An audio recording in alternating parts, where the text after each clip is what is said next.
दोस्तों आज की इस वीडियो में हम लोग इस तरह के प्रश्नों का गुणनखंड ज्ञात करना सीखेंगे। सबसे पहले मैं आपको बता देता हूँ, ये वीडियो गुणनखंड सिखाने के ऊपर पूरे यूट्यूब पर सबसे सरल वीडियो है।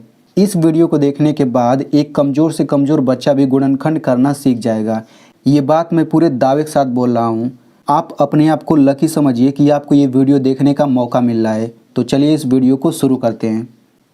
तो देखिए, मैंने गुणनखंड सिखाने के लिए यहाँ पर 3 प्रश्न लिया हुआ है और मैं आपको बता देना चाहता हूँ कि अगर आप इस तरह के गुणनखंड वाले सवाल में थोड़ा सा भी गलती नहीं करना चाहते तो आप ये तीनों ज़रूर समझिएगा, क्योंकि मेरे 3 प्रश्न लेने का मतलब ये है कि मैंने इन तीनों में नया नया कॉन्सेप्ट सिखाया है। यानी कि इन तीनों को मिला करके ही आप गुणनखंड का जो पूरा कॉन्सेप्ट होता है वो आप सीख पाएंगे और आपसे थोड़ा सा भी गलती नहीं होगा। लेकिन अगर आप ये तीनों नहीं समझेंगे तो आपसे कुछ ना कुछ गलती ज़रूर होगा। ठीक है, तो चलिए सबसे पहले हम इस पहले वाले क्वेश्चन को हल करते हैं। तो देखिए, ये पहला क्वेश्चन क्या है। तो ये पहला क्वेश्चन है 4x² + 5x - 6। ठीक है, तो आपको ऐसे ही गुणनखंड ज्ञात करने के लिए सवाल दिया जाएगा। तो सबसे पहला काम आपको क्या करना रहेगा, तो ध्यान से समझिएगा।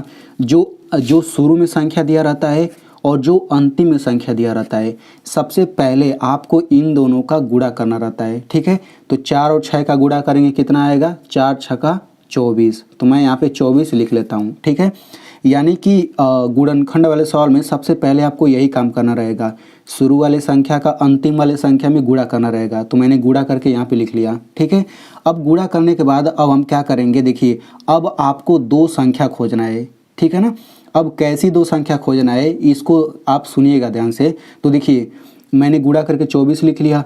अब आपको ऐसी 2 संख्या खोजना है कि अगर आप इन दोनों संख्याओं का गुणा करें तो 24 आ जाए और उन्हीं दोनों संख्याओं को घटाएं तो ये बीच वाला 5 आना चाहिए। ठीक है ना, यानी कि अब ध्यान से समझिए, अगर अंतिम संख्या के पहले, देखिए ये अंतिम संख्या के पहले जो ये चिन्ह है ना, ये बहुत मायने रखता है। अंतिम संख्या के पहले अगर माइनस है तो उन दोनों संख्याओं को घटा करके ये बीच वाला 5 लाना रहेगा।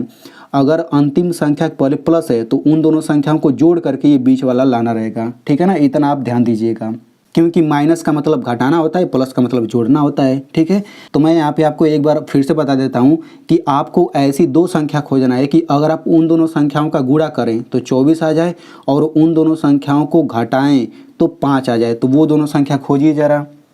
तो देखिए, आपको दोनों संख्या खोजने के लिए आपको पहाड़ा पढ़ना पड़ेगा, यानी कि आपको ये देखना पड़ेगा कि 24 किस किस पहाड़े में आता है। तो देखिए 24 4 के पहाड़े में आता है, तो 4 × 6 = 24 होता है। ठीक है ना, तो मैं यहाँ पे 4 और 6 लिख लेता हूँ। देखिए 4 और 6 का गुणा करने पर 24 तो आ जाता है। अब इनको घटा करके देखते हैं कि 5 आता है कि नहीं।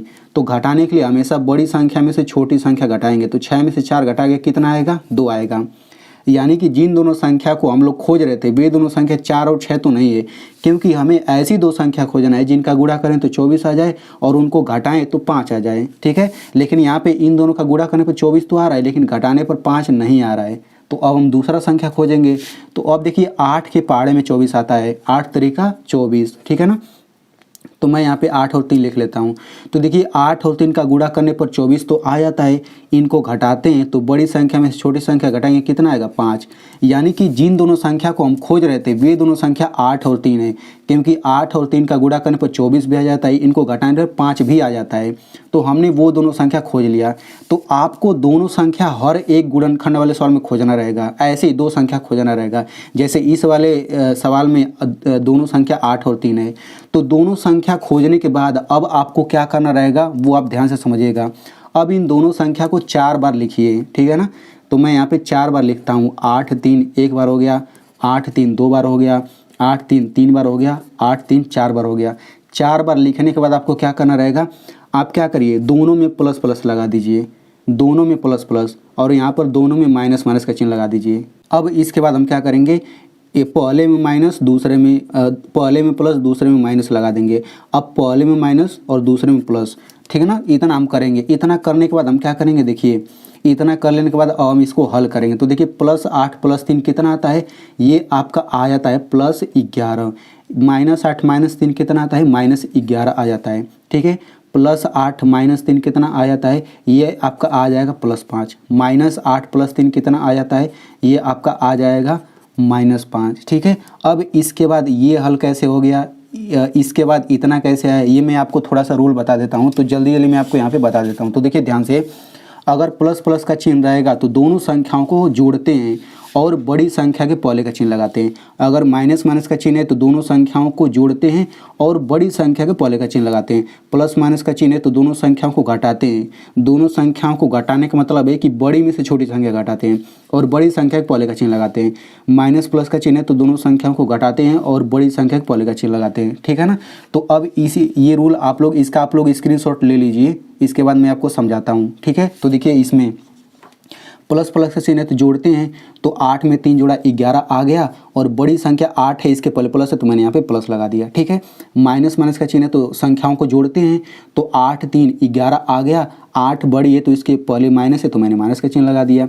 अब देखिए प्लस माइनस का चिन्ह है तो घटाते हैं, तो बड़ा में से छोटा घटाते हैं, तो 8 में से 3 घटा 5 आ गया और 8 बड़ा है, प्लस का चिन्ह तो प्लस लगा दिया। बिल्कुल उसी तरह इसमें भी। ठीक है।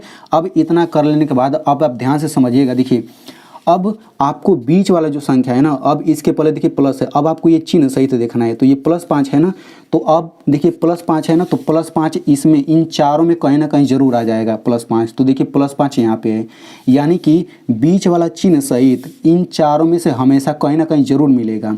तो +5 यहाँ पे है। अब हम क्या करेंगे, इसका इस्तेमाल करेंगे, इस गुणनखंड को आगे बढ़ाने के लिए इसका इस्तेमाल करेंगे। ठीक है ना। कैसे करेंगे वो आप ध्यान से समझिए। तो पहला वाला ये 4x², तो इसको हम शुरू में लिख लेंगे और जो यहाँ पे अंतिम है इसको अंतिम में लिख लेंगे। बीच में हम क्या लिखेंगे, तो देखिए बीच में हम यही लिखेंगे, बस हम यहाँ पे x बढ़ा देंगे क्योंकि इसमें x है, तो यही वाला उठा करके दोनों बीच में रख दीजिए। तो ये मैं बीच में लिखता हूँ क्या, +8x और ये हो जाएगा -3x। ठीक है। तो आपको इस तरीके से कर लेना है। अब मैं क्या करूँगा, इसको बॉक्स के अंदर कर लेता हूँ ताकि समझाने में आसानी हो। तो ये पहला बॉक्स बन गया, ये दूसरा बॉक्स, ये तीसरा बॉक्स हो गया, ये चौथा बॉक्स। ठीक है। अब हम क्या करेंगे, देखिए अब हम इनका विस्तार रूप लिखेंगे। अब विस्तार रूप क्या होता है तो ये आप समझ के चलिएगा। देखिए यहाँ पर विस्तार रूप समझने से पहले आप ये समझ लीजिए, x पर 2 घात का मतलब होता है कि x का हम 2 बार गुणा करेंगे। ठीक है। x पर 3 घात का मतलब होता है कि हम x का कितनी बार गुणा करेंगे, 3 बार गुणा करेंगे। ठीक है ना। तो यहाँ पर देखिए, यहाँ पे पहले वाले बॉक्स पर फोकस करिए, यहाँ पे 4 है तो हम 4 का क्या कर देंगे, इस तरीके से अभाज्य गुणनखंड कर देंगे। तो ये हो जाएगा 2 दूना 4, 2 एकम 2। अब ये जो 2 2 है ना, 4 के नीचे लिख दीजिए, लेकिन गुणा करके लिखिएगा। गुणा x पर 2 घात का मतलब मैंने अभी बता दिया कि x का हम 2 बार गुणा करते हैं। तो पहले वाले बॉक्स का ये विस्तार रूप हो गया, तो इसको भी बॉक्स के अंदर हम लोग कर लेते हैं। ठीक है। अब देखिए पहले वाले बॉक्स के बाद प्लस है तो प्लस लगा दीजिए। अब दूसरे वाले बॉक्स पर फोकस करिए, तो देखिए इसमें 8 है और x है, तो जो 8 संख्या है ना, तो संख्या का इस तरह से कर लीजिए अभाज्य गुणनखंड। 2 चौक 8 हो गया, 2 दूना 4, 2 एकम 2, यानी कि 2 देखिए 3 बार है। तो हम क्या करेंगे, यहाँ पे लिखेंगे 2 गुणा 2 गुणा 2 और इसमें x है तो x भी लगा देंगे, यानी 8x का विस्तार रूप ये हो गया। इसको भी बॉक्स के अंदर हम लोग कर लेते हैं। ठीक है। अब क्या करेंगे, यहाँ पे देखिए तीसरे बॉक्स के पहले माइनस है तो ये माइनस लगा दीजिए। अब 3x है तीसरे वाले बॉक्स में, तो 3 का हम अभाज्य गुणनखंड करेंगे ऐसे, तो 3 एकम 3, ये 3 का 3 ही रहेगा, तो ये मैंने 3 लिखा, गुणे x है तो x लिख दिया। इसको भी बॉक्स के अंदर हम लोग कर देते हैं। ठीक है। अब देखिए माइनस, अब चौथे बॉक्स में 6 है तो 6 का भी अभाज्य गुणनखंड करिए, तो 2 3 6 हो गया, 3 एकम 3 हो गया, तो 2 गुणा 3 लिखेंगे यहाँ पे, तो ये हो जाएगा 2 गुणा 3। इसमें x नहीं है तो इसमें x अपने मन से बढ़ाएंगे नहीं। ठीक है। अब इतना करने के बाद अब आपको क्या करना रहेगा, तो देखिए अब पहले वाले बॉक्स और दूसरे वाले बॉक्स में हम लोग कॉमन लेते हैं। ठीक है। अब कॉमन क्या होता है तो इसे आप ध्यान से समझिए, जो इन दोनों में होता है ना वही कॉमन होता है, और कॉमन को हमेशा हम इस कोष्टक वाले के बाहर लिखते हैं। ठीक है। तो इन दोनों में क्या क्या है हम लोग देखते हैं। इसमें देखिए 2 है तो मैं 2 पर निशान लगा देता हूँ, इस पर भी निशान, इन दोनों में 2 है। अब देखिए इसमें भी 2 है, इसमें भी 2 है, इसमें देखिए x है, इसमें भी x है, इसमें देखिए x है, अब इसमें x नहीं है, नहीं तो इस पर भी निशान लगा देते हैं। यानी कि इन दोनों बॉक्स में क्या क्या है, 2 2 x इस वाले बॉक्स में है, 2 2 x इस वाले बॉक्स में है, यानी कि 2 2 x वही कॉमन हो गया, और कॉमन को कोष्टक के बाहर लिखते हैं। तो 2 2 x को हम कोष्टक के बाहर यहाँ पे लिखेंगे, लेकिन गुणा करके लिखेंगे। तो गुणा कर लीजिए, तो 2 2 x का गुणा करेंगे, 2 दूना 4 और x, ये हो जाएगा 4x, यानी कि 4x इसमें देखिए निशान वाला बाहर आ गया। यानी कि बस आप इतना समझिए ना कि यहाँ से 2 2 x बाहर आ गया, यहाँ से आ गया 2 2 x बाहर। ठीक है ना। अब यहाँ पे पहले वाले बॉक्स में इस पर निशान नहीं है तो इसको अंदर लिखे कोष्टक के, प्लस है तो प्लस लिखिए, और यहाँ पर देखिए इस पर निशान नहीं है तो इसको भी यहाँ पर लिख दीजिए। ठीक है। यानी कि बस आप इतना समझ लीजिए कि जिस पर निशान है वो कोष्टक के बाहर आ गया, कोष्टक के बाहर, तो यहाँ पे यही तो बचेगा और यहाँ पे यही तो बचेगा, तो वो हम कोष्टक के अंदर लिख देंगे, ठीक है ना। अब हम क्या करेंगे, अब आते हैं अगले पर। अब समझिए कि इन दोनों का काम खत्म हो गया, ठीक है। अब इन दोनों बॉक्स के बाद माइनस का चिन्ह है, तो आप यहाँ पे माइनस का चिन्ह लगाइए, फिर यहाँ पे दूसरा कोष्टक बनाइए। अब इस दूसरे कोष्टक में बिल्कुल यही वाला उतार दीजिए, ठीक ना। आपको कुछ भी अलग नहीं करना है, जितना मैं आपको बता रहा हूँ केवल आप उतना करेंगे तो आपका एक भी सवाल गलत नहीं होगा, ठीक है। तो यही वाला चीज़ उठा के यहाँ पे लिख दीजिए। अब इस कोष्टक के बाहर यहाँ पर कुछ ना कुछ रहेगा, जैसे यहाँ पे कोष्टक के बाहर 4x है, तो 4x आया कहाँ से, इन दोनों पर जो निशान है वही तो आया है बाहर। तो देखिए इसमें दो x पर निशान है, तो यहाँ से 4x बाहर आ गया। अब देखिए यहाँ पर भी 4x है, तो इसका मतलब 4x इसमें भी इसका मतलब 2 बार यहाँ पे नहीं आएगा, यहाँ से एक ही बार आएगा, यहाँ से समझिए कि दोनों को मिला करके यहाँ पे एक ही बार आएगा, ठीक है ना। तो वैसे ही अब इन दोनों में जो रहेगा वही बाहर आ जाएगा। तो देखिए इसमें 3 है, इसमें भी 3 है, इसमें x है, इसमें x नहीं है, तो इसमें भी 3 है, इसमें भी 3 है, तो केवल इन दोनों में से केवल एक ही 3 यहाँ पे बाहर आ जाएगा, ठीक है। अब इसके बाद आपको क्या करना है, तो देखिए कोष्टक के बाहर यहाँ पर 4x है, इस कोष्टक के बाहर यहाँ पे -3 है, तो कोष्टक के बाहर वाले को हम कोष्टक के अंदर लिख लेते हैं। तो ये बाहर है तो इसको लिखा, ये बाहर क्या है -3, तो ये मैं -3 लिख लेता हूँ। दूसरे कोष्टक में क्या लिखेंगे, बिल्कुल यही वाला, ये वाला कोष्टक वाला लिख देंगे, x + 2, ठीक है ना। तो ये हो जाएगा आपका आंसर। अब यहाँ पे मैं आपको एक चीज़ एक्स्ट्रा बता देता हूँ, तो देखिए ध्यान से समझिएगा। इसी सवाल को मैंने हल किया तो इतना आंसर आ रहा है, लेकिन इसी सवाल को कई लोग हल करेंगे ना तो उनका आंसर ये भी आ सकता है, x + 2 और 4x - 3, और ये भी सही है आंसर, ये भी सही है आंसर। कैसे मैं आपको बताता हूँ, देखिए इस दूसरे वाले आंसर में x + 2 बाद में, पहले वाले में बाद में है, लेकिन इसमें पहले हो गया, और इसमें ये पहले ये बाद में चला गया, ठीक है ना। यानी कि ये बदल सकता है, दोनों ही आंसर सही माना जाएगा। तो इस तरीके से ये पहला क्वेश्चन हल हो गया। चलिए अब हम लोग इस दूसरे वाले क्वेश्चन को हल करते हैं। तो देखिए बहुत लोग क्या करेंगे, बहुत लोग पहले वाले क्वेश्चन को समझ करके यहाँ से भाग गए होंगे, लेकिन मैं आपको बताना चाहता हूँ कि उनसे गलती ज़रूर होगा, ज़रूर सवाल लगाने में गलती होगा, क्योंकि इसमें आप नया कॉन्सेप्ट सीखेंगे, और जो मैं तीसरा क्वेश्चन बताने वाला हूँ उसमें भी आप नया कॉन्सेप्ट सीखेंगे। तो अगर उस तरह का सवाल आ गया तो गलती कन्फर्म होगा, ठीक है। तो आप लोग दोनों को समझिएगा। चलिए मैं आपको बताता हूँ। तो देखिए इस वाले सवाल में क्या है, जैसे पहले वाले सवाल में यहाँ पे कोई संख्या था लेकिन इसमें कुछ है ही नहीं, लेकिन मैंने आपको बताया था कि सबसे पहला काम आपको क्या करना रहेगा, अंतिम संख्या का गुणा शुरू वाले संख्या में करना रहेगा, लेकिन यहाँ पे कुछ है ही नहीं। तो बस आप इतना दिमाग में रखिए कि जब यहाँ पे कोई संख्या नहीं रहता है तो हम यहाँ पे 1 मान लेते हैं, तो 36 और 1 का गुणा करेंगे तो कितना आएगा, 36 ही आएगा, ठीक है ना। तो मैंने गुणा करके यहाँ पे 36 लिख लिया।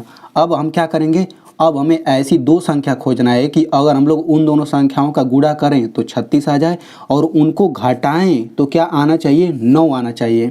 तो देखिए वो दोनों संख्या 12 और 3 है, 12 3 का गुणा करेंगे तो 36 आ जाएगा, 12 3 36, और 12 में से 3 घटाएंगे तो 9 भी आ जाएगा, यानी कि वे दोनों संख्या 12 और 3 है। अब हम क्या करेंगे, इन दोनों संख्याओं को 4 बार लिखेंगे, और सबसे पहले हम क्या करेंगे, प्लस प्लस का चिन्ह लगा देंगे, फिर माइनस माइनस का चिन्ह लगा देंगे, फिर एक में प्लस एक में माइनस, फिर एक में माइनस और एक में प्लस। अब इसको हल करते हैं, तो इसको हल करेंगे तो ये आपका आ जाएगा +15, इसको हल करेंगे तो ये आ जाएगा -15, इसको हल करेंगे तो कितना आ जाएगा +9, इसको हल करेंगे कितना आ जाएगा -9। अब हम क्या करेंगे, बीच वाले पर चिन्ह सहित देखेंगे, तो ये चिन्ह सहित है कितना, +9 है, ठीक है। तो इन चारों में प्लस में कहीं ना कहीं आएगा, तो देखिए यहाँ पे आया है +9। अब हम इसका इस्तेमाल करेंगे, लेकिन इसमें x लगा देंगे, ठीक है ना। इसी को हम क्या करेंगे, बीच में लिखेंगे। तो देखिए मैंने बीच में लिखा है +12x - 3x, मैंने बीच में लिख दिया, और पहले और लास्ट वाले को वैसे ही उतार दिया, ठीक है। अब क्या करेंगे, इनका विस्तार रूप लिखेंगे। तो मैंने विस्तार रूप लिख लिया है। यहाँ पे 36 का अभाज्य गुणनखंड करेंगे इस तरह से, तो 2 2 3 3 आएगा, तो मैंने यहाँ पे लिख लिया, ठीक है। अब क्या करेंगे, इन दोनों में हम कॉमन लेंगे। तो कॉमन लेते हैं सबसे पहले इन दोनों बॉक्स में। तो देखिए यहाँ पर x है, इसमें भी x है, इसमें x है, इसमें अब x नहीं दिख रहा है। अब हम क्या करेंगे, यहाँ पे हम कोष्टक बनाएंगे। कोष्टक के बाहर क्या रहेगा, जो निशान वाला है, तो पहले वाले बॉक्स में x पर निशान है तो यही वाला x आ जाएगा, ठीक है ना। तो बस आप इतना समझिए कि यहाँ से भी x आ गया, यहाँ से भी x आ गया।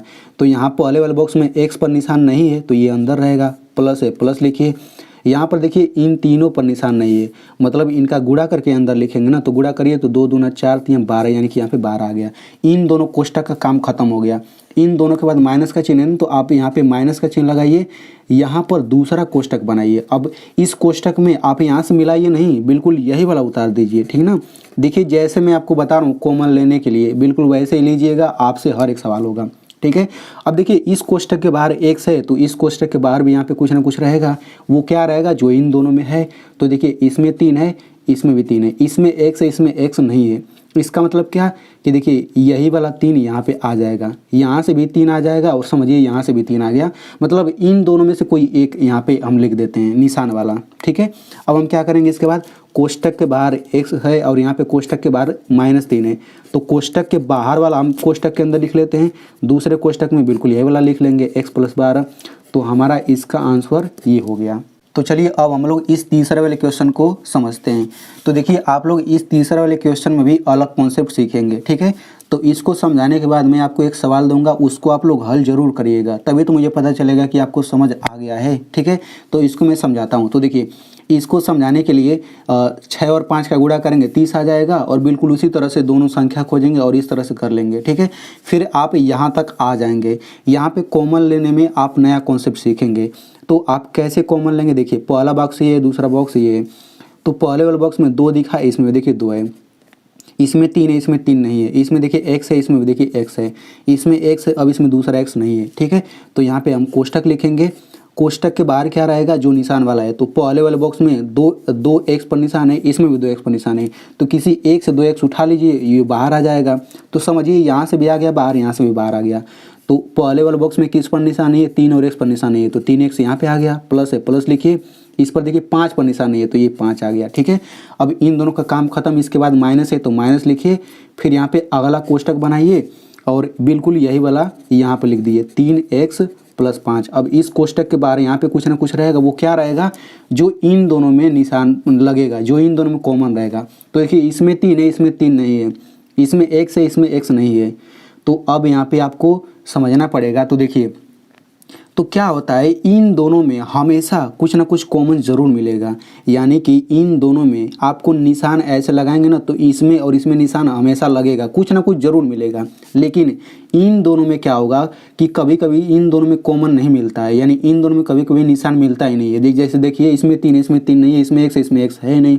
तो वहाँ इस कंडीशन में हमें क्या करना रहेगा, हम यहाँ पे 1 बढ़ाएंगे। क्या बढ़ाएंगे, केवल 1 बढ़ा देंगे, ठीक है।